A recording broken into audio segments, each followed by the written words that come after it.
What's up, guys? We're back at it. I'm Luke Maley. He's Ryan Moore, and this is Season 7, Episode number 3 of Behind the Scenes, presented by RipTydz Oceanfront Grill and Bar, as well as Bummz Beach Cafe.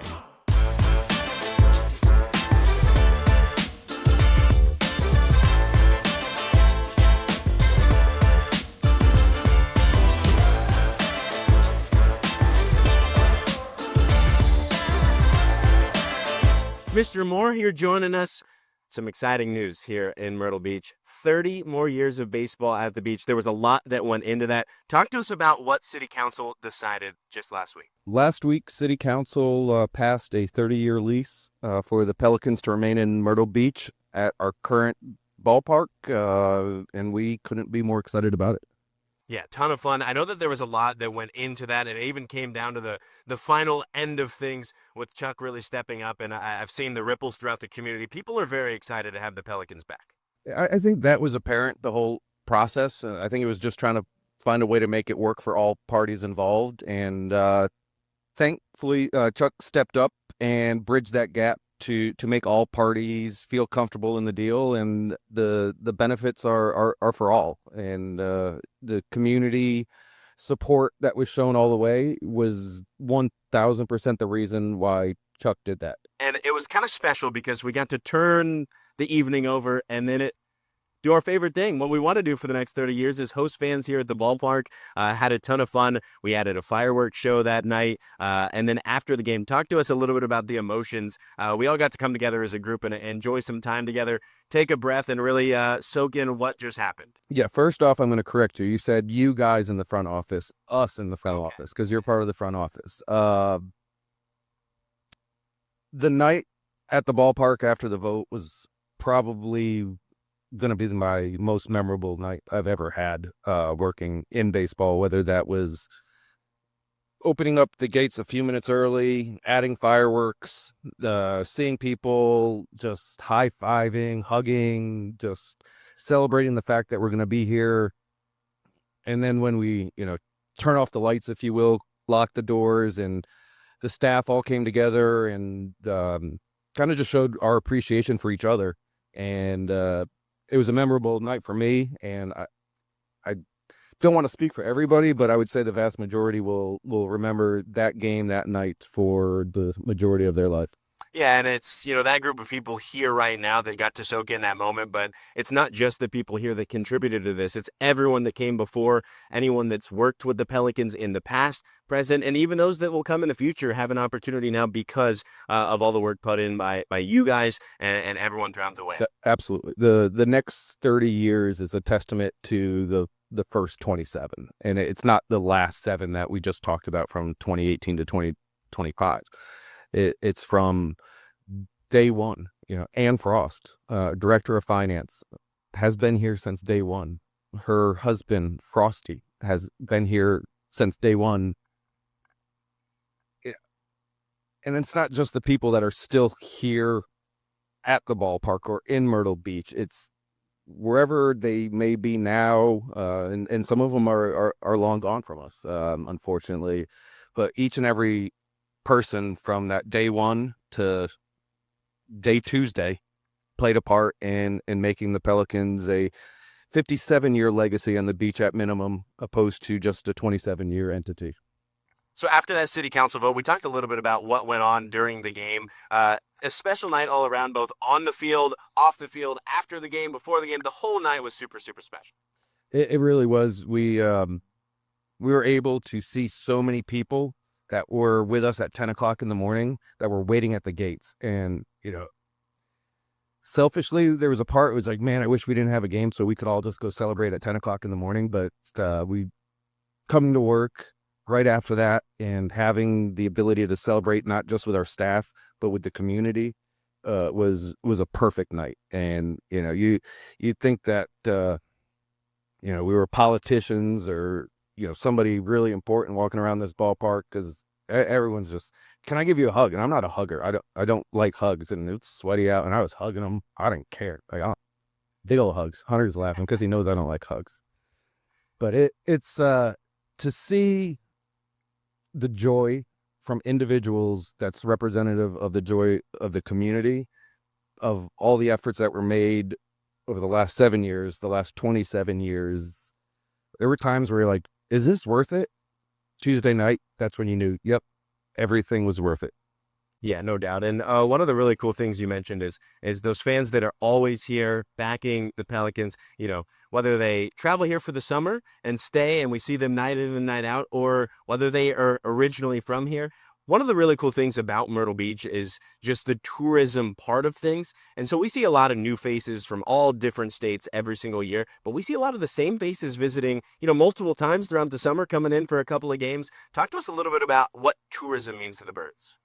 It just is that jolt of energy. The ballpark's already hopping in April and May. We've got a great local fan base, but when you infuse those travelers that are coming down here on vacation, they're saving up all year to be able to rest, relax, recuperate, vacation here in Myrtle Beach, and they decide to come out and spend a night with us. That gets me charged up. It's like, hey, they have a million other things to do in town, so let's get excited about it. And going back to like that 30-year process, I'm not a big commenter reader of sorts, but in this instance, I was, and just seeing the outpouring of support saying, we support the Pelicans from West Virginia, from Ohio, from Connecticut. We come down only when the team's at home. That mattered too. All those little layers added up. So the support of our fans from afar, from all 50 states, it's tremendous, and that kind of just gets you. The second third of the season is just about starting now, gets you that energy to get going. All right, we're going to dive into some questions here from our little RipTydz bucket. This question is for more. There's seemingly been a bunch of changes around the ballpark in terms of promotions this year. Adding different things, like a second drone show, letting people on the field for fireworks. Talk to us what goes into these sort of decisions. I think the first thing that goes into these decisions is to keep it fresh and keep it new, engaging, and exciting. So our team does a fantastic job of developing new promotions, new in-game activities, out-of-game activities, concourse activations, and really kind of just leaning into, okay, what can we do that's different? How can we make somebody walk in the park and say, oh, that wasn't there last year, was it? But then to layer onto that is, so the drone show is a good example, because that was an off-season. Hey, we saw someone else do it. That's new and cool.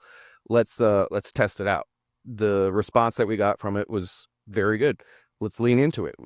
We booked another drone show Tuesday night. Hey, we're having a celebration at the ballpark for the community for us staying here 30 years. Let's add some fireworks. Not being afraid to invest in the fan experience, and knowing that the fans will support and reciprocate that investment has really allowed us to have some fun with it. There's a lot that goes in, before the season, and, as Hunter can attest, a lot of planning that goes in right now for next year's promotional calendar. And it's always fun when the promo calendar comes out, you get to look at things, but it's ever changing. We're going to hit those big highlights throughout the way, but there's going to be some additions, and that's been fun to see. I know the drone show, the first time was an overwhelming yes from our fans. I really got to enjoy it from up in the booth. And I know the staff here really enjoyed watching the drones. It was really, really neat. And then adding that second one, that was on the Hardest Yard night. And that was another really cool event here at the ballpark. Hardest Yard, the foundation from Greg Olson, the former Carolina Panthers tight end, now NFL commentator on Fox. So really special stuff. And that was a really cool night here at the Yard. Yeah, I missed that one too because of Omaha, and that one stings a little bit. I'm a big Carolina Panthers fan, big Olsen fan, just a big fan of who he is as a player, and then got to know him not on a personal level, but knew him as a person, just how much he put himself out there and shared his family's story and used his influence and reach to be able to help other families that may not have the resources that he and his family have. And watching him do that from afar has been something I've been doing for a long time, just as a fan of the Panthers and a fan of the person. But recently, he seems to have found an affinity for Pelicans baseball hats, and talk about kind of just leaning into something that wasn't on the original promo schedule. We reached out to his foundation and said, hey, we see Greg's wearing our hat a lot. We'd love to have him here at the ballpark. Turns out his family was coming down for a baseball tournament, and all the stars aligned, and it was a great night. First thing I did when I got back into the office is, Hunter, did it go well? Is this going to be an annual thing? I don't want it to be a one and done and I miss it. And he said, I think we might have something here. It seemed like it was a really good night for everyone involved. It really was. The fans loved it. Greg was awesome. He did the interview, our early bird chat on the first base dugout. He even paid me a visit in the booth for our third inning. Really special stuff. And we're looking forward to the rest of the calendar year. We have some fun things coming up that we'll talk about at the end of this show, but also keep your eye out because you never know what's going to be added. All right, we go back in. Last question we got here. Another one from Moore. Pelicans shared community impact numbers recently.